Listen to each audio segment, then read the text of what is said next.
नमस्कार दोस्तों, मैं आज की होस्ट और आपकी दोस्त सुमन सिंह आज टीचर्स डे के अवसर पर एक बहुत ही रोचक विषय पे चर्चा लेकर आई हूँ। मेरा विषय है चलो टीचर बन जाते हैं। तो दोस्तों, जितनी भी टीचर्स हैं उन सबको मेरी तरफ से टीचर्स डे की बहुत बहुत शुभकामनाएं। Teaching is a noble profession.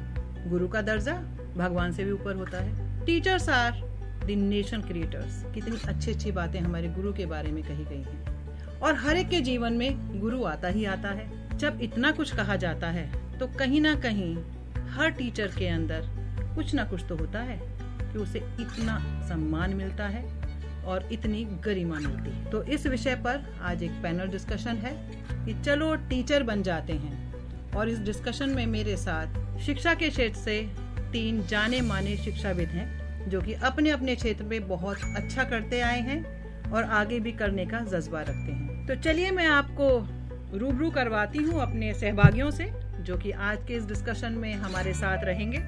तो अब मिलते हैं डॉक्टर पूनम शर्मा से। ये गवर्नमेंट सेक्टर में बहुत सारे एजुकेशन डिपार्टमेंट संभाले हुए हैं और खासकर 3 डिपार्टमेंट ऐसे हैं जिसमें कि बहुत सक्रिय रहती हैं और वो हैं she is member of state resource group for quality education, district gender nodal for girls education, member of POCSO committee in basic education department. She is a versatile personality in education sector. We welcome you ma'am in this show. Thank you Suman ji, हमारे को यहाँ पर बुलाने के लिए। आज का दिन वाकई हम सबके लिए बहुत खास है और हमेशा इस दिन को न केवल मैं बल्कि हर व्यक्ति बहुत ही सम्मान के साथ याद करता है और याद करते हैं उन टीचर्स को जिनकी वजह से आज हम किसी मुकाम पर पहुंचे हैं। Thank you very much. बहुत बहुत धन्यवाद पूनम जी। मेरी दूसरी सहभागी हैं miss Nandini Shekhar, the principle of DPS HRIT campus. इन्हें शिक्षा क्षेत्र में काम करते हुए 28 वर्ष हो चुके हैं। आप समझ सकते हैं कि कितना बड़ा एक्सपीरियंस है इस क्षेत्र में और कितने बच्चों का इन्होंने भविष्य संवारा होगा। तो मैं आपका स्वागत करती हूँ और आशा करती हूँ हमारे सुनने वाले लोग जितने भी श्रोतागण हैं आपकी बातों से प्रभावित होंगे। आपका बहुत बहुत धन्यवाद करना चाहूँगी मैं सुमन जी, मुझे यहाँ आमंत्रित करने के लिए। और आज का दिन हमारे लिए बहुत ही शुभ दिन है जहाँ हम अपने टीचर्स को उनके सारे कंट्रीब्यूशन के लिए थैंक्स करते हैं। डेफिनेटली नंदिनी जी। तो this is the time to introduce the next panelist doctor Mala Kapoor. इनका नाम गाजियाबाद में सभी जानते हैं, चाहे वो शिक्षा का क्षेत्र हो, कला का हो, म्यूजिक का हो, हर जगह इनका कार्य सराहनीय रहता है। इन्होंने बहुत से अवार्ड्स लिए हैं, 3 ब्रांचेस चला रही हैं, कविताएं लिखती हैं और अब किताबें भी लिख रही हैं। तो मैं आज की होस्ट और आप सबकी दोस्त आपका बहुत बहुत स्वागत करती हूँ इस शो पर। Thank you Suman ji, thank you very much for inviting me. सभी को सबसे पहले टीचर्स डे की शुभकामनाएं। तो अब वक्त है अपने श्रोतागण से अपने आप को रूबरू करवाने का। मैं हूँ आज की होस्ट और आपकी दोस्त Suman Singh, the director principal of Radicon school. तो चलिए आज इस चर्चा को हम आगे बढ़ाते हैं एक बहुत ही इंटरेस्टिंग सब्जेक्ट के साथ, बहुत ही इंटरेस्टिंग टॉपिक के साथ। चलो टीचर बन जाते हैं, चलो टीचर ही बन जाते हैं। और इसी विषय से जुड़े हुए मेरे कुछ सवाल। एज ए टीचर्स, स्कूल्स में या कॉलेजेस में ज्यादातर टीचर्स महिलाएं ही क्यों होती हैं? और जो टीचर्स इस जॉब में आते हैं, अगर उनसे पूछा जाए कि आपकी फर्स्ट चॉइस क्या टीचिंग थी, तो उनका जवाब होता है नहीं, ये हमारा प्लान बी है। अगर मैं ज्यादा गहराई में ना जाऊं तो 80% लोगों की फर्स्ट चॉइस कभी भी टीचिंग नहीं होती। और तीसरा सवाल शायद सबसे ही है, ना कि टीचर से, इस समाज से भी, कि टीचिंग को एक सरल जॉब क्यों माना जाता है? It's a very easy job. ये बहुत कहते सुना है, part time job, half day job, जबकि ऐसा नहीं है। तो मेरे कुछ ये सवाल हैं जो कि आज हम चर्चा में लाएंगे और आपके सामने अपने विचार रखेंगे। तो मेरा पहला सवाल डॉक्टर पूनम शर्मा से है कि शिक्षा के क्षेत्र में, शिक्षक वर्ग में अधिकतर महिला ही क्यों आती? बहुत सही प्रश्न पूछा है सुमन जी आपने कि महिलाएं ही सबसे ज्यादा इस प्रोफेशन में क्यों आती हैं। तो दरअसल इसके 2 कारण हो सकते हैं। पहला तो ये कि महिलाओं का व्यक्तित्व ही सबसे ज़्यादा मैच करता है इस प्रोफेशन को। उनकी सहजता, उनकी सरलता, उनका मधुर व्यवहार, उनकी सहनशीलता, वो वात्सल्यमयी ममतामयी मूर्त एक महिला ही हो सकती है जो कि बच्चों को सिखाने के लिए सबसे ज़्यादा उपयुक्त व्यक्तित्व है। इसके अलावा दूसरा कारण एक और है कि महिलाओं को बहुआयामी प्रतिभा से संपन्न होना बहुत ज़रूरी है। इसका दूसरा कारण ये हो सकता है कि महिलाओं को बहुत सारी भूमिकाएं एक साथ निर्वहन करना होता है। उनको कभी माँ बनना होता है, कभी पत्नी बनना होता है, कभी टीचर बनना होता है। तो वो सारी भूमिकाओं को एक साथ निभाने के लिए उनके पास समय की बहुत कमी होती है। तो टीचिंग प्रोफेशन में क्योंकि आधे दिन उनको अपने स्कूल में रहना होता है, उसके बाद में वो अपने घर परिवार को और समाज के प्रति भी जो उसके दायित्व हैं या फिर उसके शौक हैं उन्हें पूरा कर सकती है। तो शायद यही कारण है कि महिलाएं सबसे ज़्यादा इस प्रोफेशन में आती हैं। वेरी ट्रू पूनम जी। तो मुझे लगता है नंदिनी जी इसमें कुछ जोड़ना चाहेंगी। ये एक बहुत ही महत्वपूर्ण क्वेश्चन आपने उठाया है, प्रश्न आपने उठाया है, क्योंकि सारी चीजें मटेरियलिस्टिक हो सकती हैं। जो इमोशंस हैं, जो फीलिंग्स हैं, जो एक टीचर दे सकती है, जो कनेक्टिविटी टीचर दे सकती है, मुझे नहीं लगता कोई और दे सकता। अब एक इसके साथ ही क्वेश्चन आता है जो कि मैं डॉक्टर माला कपूर जी से पूछना चाहूंगी। जैसे कि हमने बात की कि जो टीचर्स बनना नहीं चाहते लेकिन बाय डिफॉल्ट या बाय फोर्स उन्होंने टीचिंग ज्वाइन कर ली, we can call them force teachers. तो कौन से चैलेंजेस हैं जो कि आप फेस करते हैं अगर ऐसे टीचर्स हमारे पास आ जाते हैं? सुमन जी, बहुत आपने सही क्वेश्चन चुना है। ऐसा बहुत बार होता है कि हम रिक्वायरमेंट्स के accordingly degrees, professional degrees, experience वगैरह देखते हैं, लेकिन डेमो के टाइम पर अगर हमें ये लगता है कि ये किताबी नॉलेज है और ये बच्चे के दिल तक उतरने वाली नहीं है, इम्प्रेशन नहीं है, उसमें संवेदना नहीं है, उसमें वो जज्बा नहीं है देने का, तो अगर वो आपकी इच्छा नहीं है अगर टीचर बनने की और ज़बरदस्ती घर से आ रहे हैं कि कुछ तो करना ही है, जीवन यापन के लिए करना है, इतना पढ़े लिखे हैं तो ज़बरदस्ती करना है। Thank you Mala ji. But ये भी सच है कि आज की टीचर के पास काम बहुत है। हम कह देते हैं ना कि स्कूल में तो आधे दिन का काम है, आधे दिन स्कूल में काम होता है, लेकिन टीचर अपने साथ घर भी काम लेके जाती है और अपने सारे दायित्व निभाती है। तो आज की टीचर के ऊपर काम का बहुत बड़ा दायित्व है जिसे कि वो पूरा कर रही है। So we should salute our teachers. अगर हम गवर्नमेंट सेक्टर की तरफ देखें तो ये इस बात से एक नहीं हम सभी लोग सहमत होंगे कि बहुआयामी प्रतिभा से संपन्न जो हमारे टीचर्स हैं, वो जो हमारे गवर्नमेंट स्कूल के टीचर्स हैं, क्योंकि मैं उसी से संबंध रखती हूँ, उनके बारे में बता दूं कि एक ही समय में वो न जाने कितने सारे काम को अंजाम देते हैं। वही वो जनगणना भी कराते हैं, वो BLO ड्यूटी भी करते हैं, वो चुनाव की जो पूरी प्रक्रिया है उसको भी पूर्ण करते हैं। अगर हमें बच्चों निपुण भारत अभियान की बात करें तो उनको क्वालिटी एजुकेशन के लिए भी पूरा काम करना होता है। वो अपने स्कूल में मिड डे मील भी बंटवाते हैं, खाना भी बच्चों को न्यूट्रिशन भी पूरा देते हैं, बच्चे स्वस्थ रहें, तंदुरुस्त रहें और न जाने क्या क्या। तो अगर मुझे लगता है कि इतनी सारी क्षमताएं अगर ईश्वर ने किसी को प्रदान की हैं तो वो सिर्फ और सिर्फ हमारे टीचर्स को और स्पेशली हमारे गवर्नमेंट स्कूल के टीचर्स को। तो हैट्स ऑफ उन सभी टीचर्स को जो इतने सारे कामों को सफलतापूर्वक पूरा करते हुए एक अच्छा शिक्षक अपने आप को स्थापित करते हैं और अच्छे शिक्षक के रूप में अपना रिजल्ट वो टीचर्स जो हमारे स्टूडेंट्स हैं उनके रूप में दे पाते हैं। क्योंकि देखिए, क्वालिफाइड होना एक अलग बात है, लेकिन आपकी क्वालिफिकेशन हमारे स्टूडेंट के व्यवहार में रिफ्लेक्ट होना, मुझे लगता है एक वही सच्चा और अच्छा शिक्षक होता है। अभी पूनम जी की बात सुनते हुए मुझे एक ख्याल आया या मेरे जहन में एक क्वेश्चन उठा कि अभी हमने बात की थी कि हमारे पास ऐसे टीचर्स भी आते हैं जिनकी पहली चॉइस टीचिंग नहीं होती और उनके पास डिग्री है, लेकिन वो अपने आप को बहुत अच्छा साबित करते हैं। कभी कभी तो वो टीचिंग में इतने मिरेकल्स करते हैं कि लगता ही नहीं कि टीचिंग उनकी चॉइस ही नहीं थी। तो जिनके पास डिग्री तो है लेकिन उनकी फर्स्ट चॉइस टीचिंग नहीं है या उनकी आखिरी मंजिल भी टीचिंग नहीं है, वो टीचर कैसे अपने आप को एक अच्छा टीचर साबित कर पाते हैं या कर पाते हैं और कब तक कर पाते हैं? तो ये क्वेश्चन मेरा नंदिनी जी से है। Suman ji, we as human beings, हम लोग वो लोग हैं जो कि बहुत जल्दी सीखते हैं और अपने व्यवहार को चेंज भी कर लेते हैं, क्योंकि हमारी वो जरूरत होती है। एक ह्यूमन बीइंग में ये टेंडेंसी होती है कि अडेप्टेबिलिटी। तो अगर किसी ने कोई भी डिग्री ली हो और बीएड किया है तो कहीं ना कहीं उसके जहन में ये बात तो होगी ना कि मुझे कभी ना कभी टीचिंग में भी जाना पड़ता है। वो तो उसने प्लान बी बनाया है।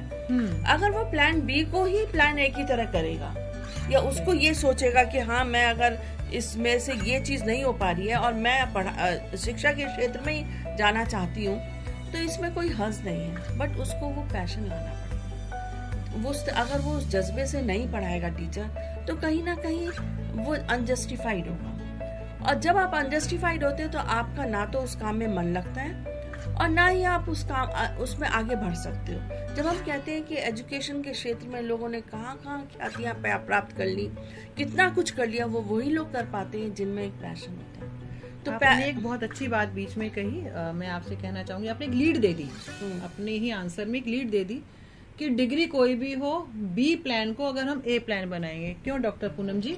बिल्कुल ठीक है। अगर हम बी प्लान को ए लेंगे तो बिल्कुल वही आएगा जो हम चाहते हैं, चाहे डिग्री कोई सी भी हो। लेकिन क्वेश्चन फिर वही आ जाता है कि सिर्फ इसलिए कि टाइम पास करना है, तो ये हमारे एजुकेशन सेक्टर को कहीं ना कहीं इफेक्ट करके जाता है जब तक हम बी प्लान को ए नहीं बना देते। तो सुमन जी, बिल्कुल आपकी बात सही है और मैं नंदिनी जी से भी काफी हद तक सहमत हूँ। लेकिन यहाँ पर मैं एक बात जरूर इसमें ऐड करना चाहूंगी कि जो 40 मिनट की क्लासरूम टीचिंग है, केवल वही टीचर होना नहीं है। टीचर तो 24/7, यानी कि आपने ये बात भी कही थी पहले, ये हर समय एक कांस्टेंट प्रोसेस है कि आप अगर बच्चा उसमें खेल के मैदान में है तो उसका व्यवहार को भी टीचर को देखना है कि वो कैसे बिहेव कर रहा है अपने कलीग्स के साथ, अपने दोस्तों के साथ।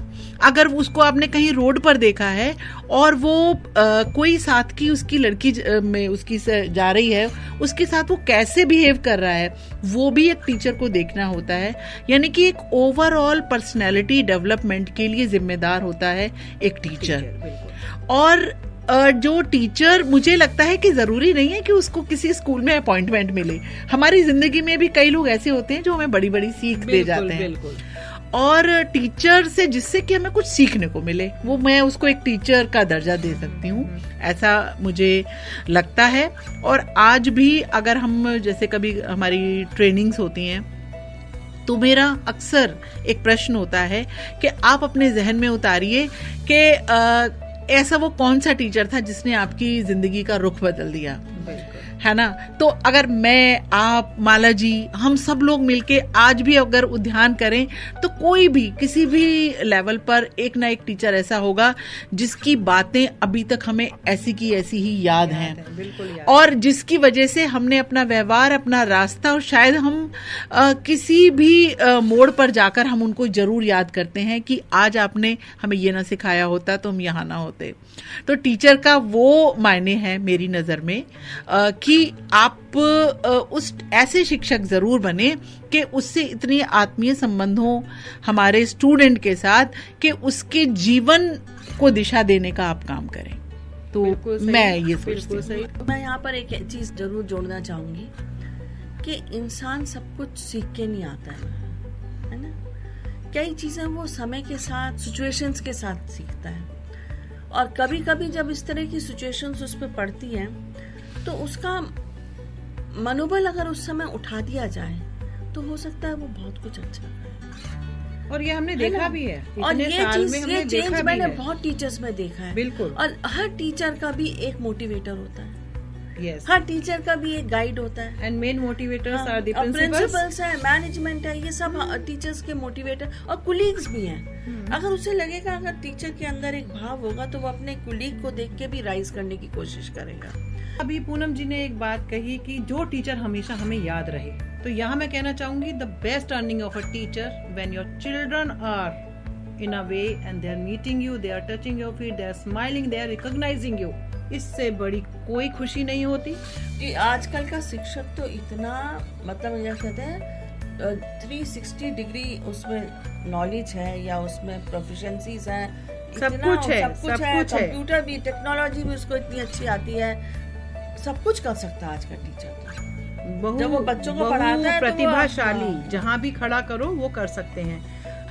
सुमन जी, मैं ज़रूर सोच रही थी इस बारे में। अभी हमने थोड़ी देर पहले एक बात करी थी कि क्या हमारी भी लाइफ में कोई ऐसा टीचर है कि जब भी किसी मोड़ पर हमें उसकी याद आए। ऐसी एक वर्कशॉप थी और उसमें हम लोग बात कर रहे थे, तो वहाँ पर मैंने इस क्वेश्चन को थोड़ा सा बदल कर पूछा कि हम में ऐसी क्या खासियत है कि जैसे हम अपने टीचर को याद कर रहे हैं, ऐसे कोई हमें याद रखे। तो ऐसे में वो समय था अपने आप को चेक करने का, आत्म मंथन का, और वाकई 5 मिनट तक मुझे कहीं से कोई आवाज नहीं आई, कोई जवाब नहीं मिला, क्योंकि सब लोग इस बात को थोड़ा चेक कर रहे थे।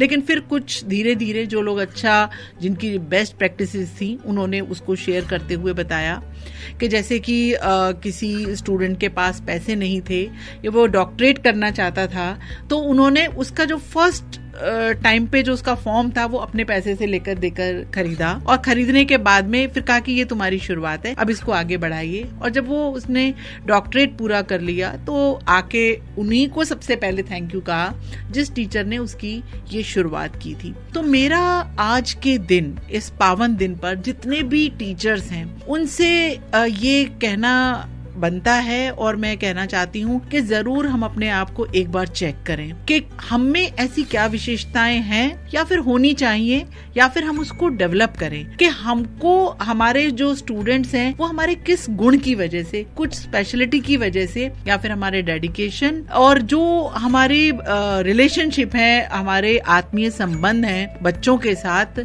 वो उसके लिए हमें याद करें। और मुझे लगता है कि जब हम ये बात सोचना शुरू कर देंगे तो अपने आप ही हमारे प्रोफेशन के प्रति हमारा डिवोशन, हमारा समर्पण भाव जागने लगेगा। बिल्कुल बिल्कुल ठीक कहा आपने।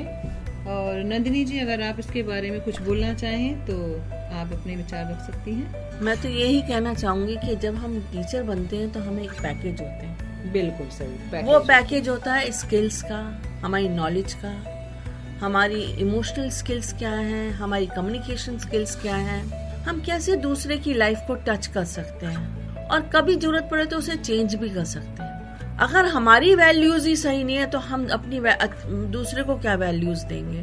तो एज ए टीचर ये बहुत इम्पोर्टेंट हो जाता है कि जब हम कोई प्रोफेशन चूज करते हैं तो आत्ममंथन के लिए अपने स्ट्रेंथ्स और वीकनेसेस, और कोई भी चीज ऐसी नहीं है अगर मेरे में 10 वीकनेस है तो मैं 10 नहीं ठीक कर सकती, 5 तो ठीक कर सकती हूँ ना। और अगर आपके अंदर टीचर बनने का है और आप अपने बच्चों के सामने जा रहे हैं तो आपको ये पता होना चाहिए कि आप उनके लिए अकाउंटेबल हो, और वो अकाउंटेबिलिटी तभी आती है जब आपके अंदर वो सारे गुण सम्मिलित होते हैं जो कि आपको देने होते हैं बच्चों को। और कोई रॉकेट साइंस नहीं है, ये सब आप अर्जित कर सकते हैं। थोड़ा सा इसमें एक आपका वो होना चाहिए, एक आपकी इच्छा होनी चाहिए। पहली चीज तो अगर आपकी इच्छा है तो आप उस इच्छा को जरूर से उसमें शेप अप कर सकते हैं। आपकी इच्छा होनी चाहिए और इस इच्छा के हिसाब से you can achieve and do whatever you want. That is something very important for all of अस। और मैं ये चाहूंगी कि जितने भी टीचर्स हैं वो एक बार जरा अपने अंदर झांक के देखें, क्या वो करते हैं जो एक बच्चे उनको आज से 10 साल बाद या 20 साल बाद याद रखें। क्या उन्होंने किसी की लाइफ को इमोशनली, और नहीं करते हैं तो टीचर को निकालें अंदर से ढूंढ के, इमोशनली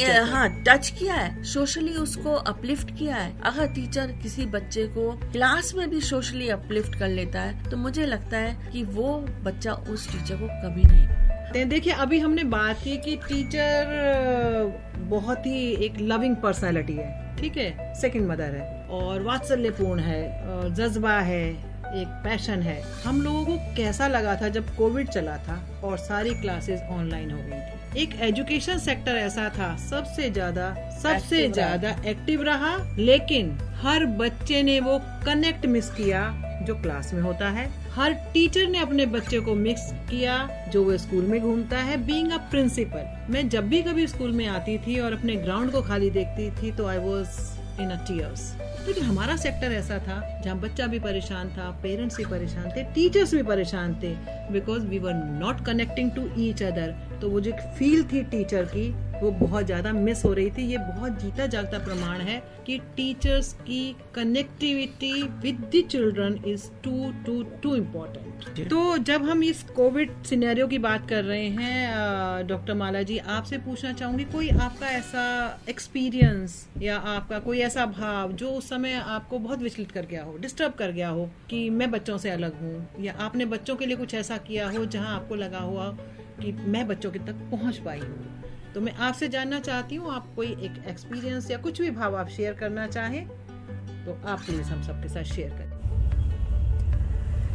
सुमन जी, कोविड के दौरान बहुत अलग अलग एक्सपीरियंसेस हुए, जिसमें कुछ तो बहुत ज़्यादा विचलित कर गए, क्योंकि कुछ बच्चों के पास घर में कंप्यूटर्स नहीं थे, उनके पेरेंट्स के पास बहुत अच्छे फ़ोन नहीं थे जिसमें हम ऑनलाइन उनको शिक्षा दे पाते, क्योंकि स्कूल की पुरजोर कोशिश थी कि बच्चों का नुकसान ना हो, चाहे हमें 80% सफलता मिले या 70% मिले, लेकिन हम कुछ ना कुछ अगर दौड़ नहीं सकते तो हम कम से कम चलते रहें, बच्चे बिल्कुल लॉस ना हो जाएं।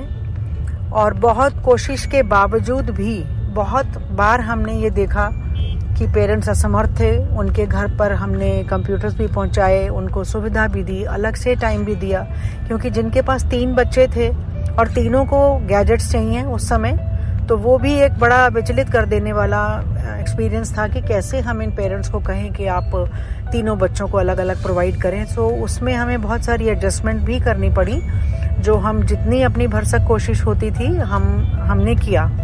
और एक टीचर्स को लेके मैं ये कहूँ या एक संस्थापक के नज़रिए से कहूँ तो कोविड के टाइम में ये बहुत ही ज़्यादा दुखदाई था कि पेरेंट्स ने बहुत नाजायज़ फ़ायदा भी उस समय उठाया और फ़ी नहीं दे रहे हैं, और बहुत तरीके सभी को मालूम है क्या क्या चलते रहे, क्या क्या होते रहे। उस दौरान किस तरह से हमने निर्वाह किया है ये एक सारी उम्र याद रहेगा।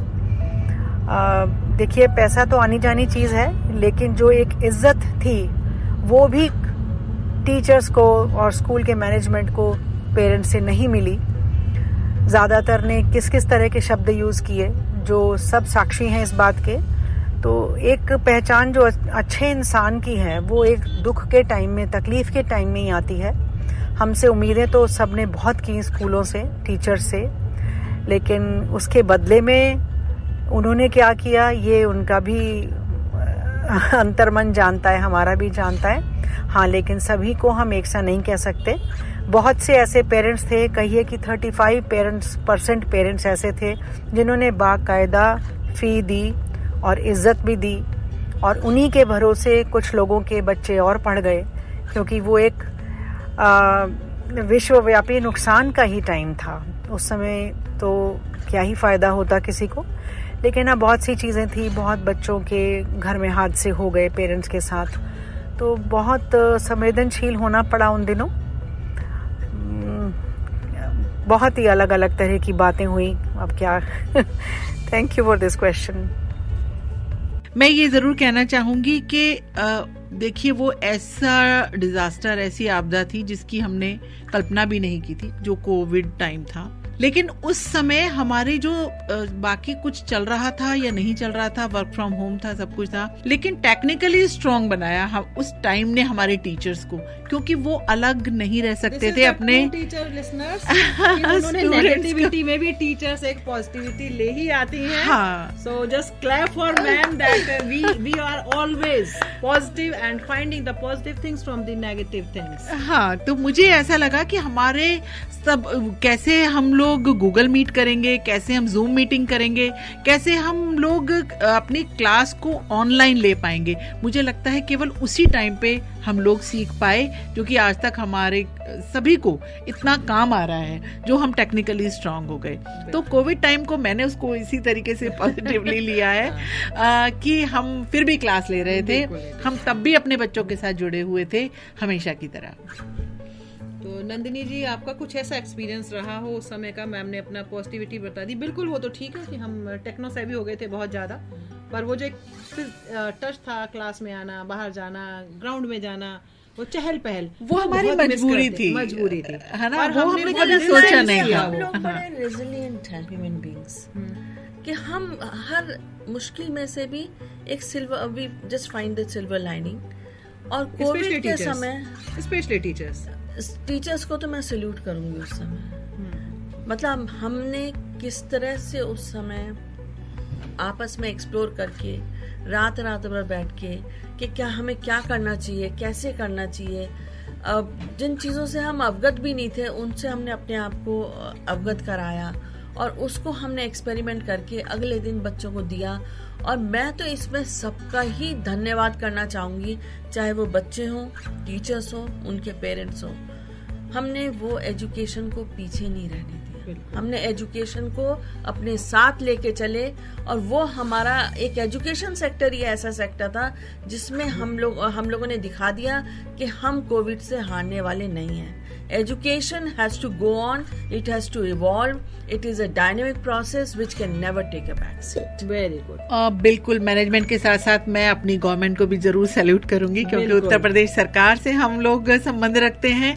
उन्होंने हमेशा अपने टीचर्स को, मतलब जैसे कि प्राइवेट सेक्टर्स में ऐसा हुआ कि काम के हिसाब से कहीं कुछ सैलरी कट हुई, लेकिन ऐसा जो हमारे परिषदीय गवर्नमेंट सेक्टर जो हैं उनके टीचर्स के साथ कभी किसी भी लेवल पर ऐसा नहीं हुआ। लेकिन शिक्षकों ने, टीचर्स ने भी उसको उसी तरीके से एक्सेप्ट किया कि जो भी काम जिस भी तरह का उनको दिया गया वो हमेशा करते हैं और उस समय भी किया। नहीं कर सकता। और मैं यहाँ पर धन्यवाद देना चाहूँगी मैनेजमेंट का भी, बिकॉज वो उस समय वो लोग थे जिन्होंने हमारे को भी सपोर्ट किया, प्रिंसिपल्स को सपोर्ट किया, और एज ए रिजल्ट प्रिंसिपल्स ने टीचर्स को सपोर्ट किया, टीचर्स ने बच्चों का हाथ पकड़ा, और बच्चों का हाथ पकड़ने में उनका पेरेंट्स का भी कहीं ना कहीं बहुत बड़ा योगदान रहा है। तो सोसाइटी को अच्छा बनाने के लिए हर एक का कंट्रीब्यूशन जरूरी होता है, और वही कंट्रीब्यूशन था कि हमने कोविड का समय निरर्थक नहीं जाने दिया, बट हमने अपने प्रयत्नों से उसको सार्थक। तो ऐसा टीचर्स को तो बोलने की आदत होती है, उन्हें विराम लेना पसंद नहीं, लेकिन शायद अपने श्रोतागण से ये वक्त है कि विदा लेने का, और अपने सभी शिक्षक गण को एक बहुत ही अच्छा मैसेज देने का, उनको प्रोत्साहित करने के लिए ये वक्त है अब अपने श्रोताओं से विदा लेने का। पर इसके साथ ही साथ मैं जितना भी शिक्षक वर्ग है, चाहे किसी भी क्षेत्र में है, चाहे किसी भी तरीके से वो इस क्षेत्र से जुड़े हुए हैं और शिक्षा दे रहे हैं, उनको बहुत बहुत धन्यवाद देती हूँ उनके कार्य के लिए। आप शिक्षा के क्षेत्र में ऐसे ही कार्यरत रहिए। चलो टीचर बन जाते हैं, इसको बोलते रहिए। हम टीचर हैं, टीचर थे और आगे भी रहेंगे, क्योंकि शिक्षक कभी भी रिटायर नहीं होता। जितना एक्सपीरियंस होता है उतना ही अच्छा शिक्षक बनता जाता है। और इस समाज को आपकी ज़रूरत है, हम सब की ज़रूरत है। अपने जज्बे को बनाए रखिए और बस अपना ज्ञान बांटते जाइए, प्यार बांटते जाइए, और जो भी कुछ आपको मिले सबको देते जाइए, क्योंकि सरस्वती को जितना बांटोगे वो उतनी ही बढ़ेगी। ये धन नहीं है कि संचय करोगे तो बढ़ेगा, ये आपका ज्ञान है, जितना बांटोगे बढ़ता जाएगा। और इस विदा लेने से पहले मैं अपने सहभागियों से निवेदन करती हूँ कि एक मैसेज इस शिक्षक वर्ग के लिए, अपनी टीचर्स के लिए बड़ी प्रेमपूर्ण शब्दों में देकर जाएं, जिससे कि उनका भी ये दिन बहुत सुखद रहे। तो पूनम जी। जी सुमन जी, पहले तो मैं सबसे यही कहना चाहूंगी हमारे जितने भी टीचर्स हैं कि केवल एक दिन शिक्षकों को समर्पित नहीं किया जा सकता। ये पूरे 365 दिन की बात है। हर रोज, हर दिन, हर पल हमारा शिक्षकों के लिए समर्पित होना चाहिए, क्योंकि ये कंटिन्यूअस, अनवरत प्रक्रिया है। क्योंकि हर समय हम सीखते हैं, सिखाते हैं, और ये सिलसिला यूं ही चलता रहेगा। यही बात कहकर मैं अपनी बात समाप्त करती हूँ। आप सभी को शिक्षक दिवस की बहुत बहुत शुभकामनाएं। तो अब वक्त है अपने श्रोताओं से विदा लेने का। Happy teachers day to all of us. Thank you.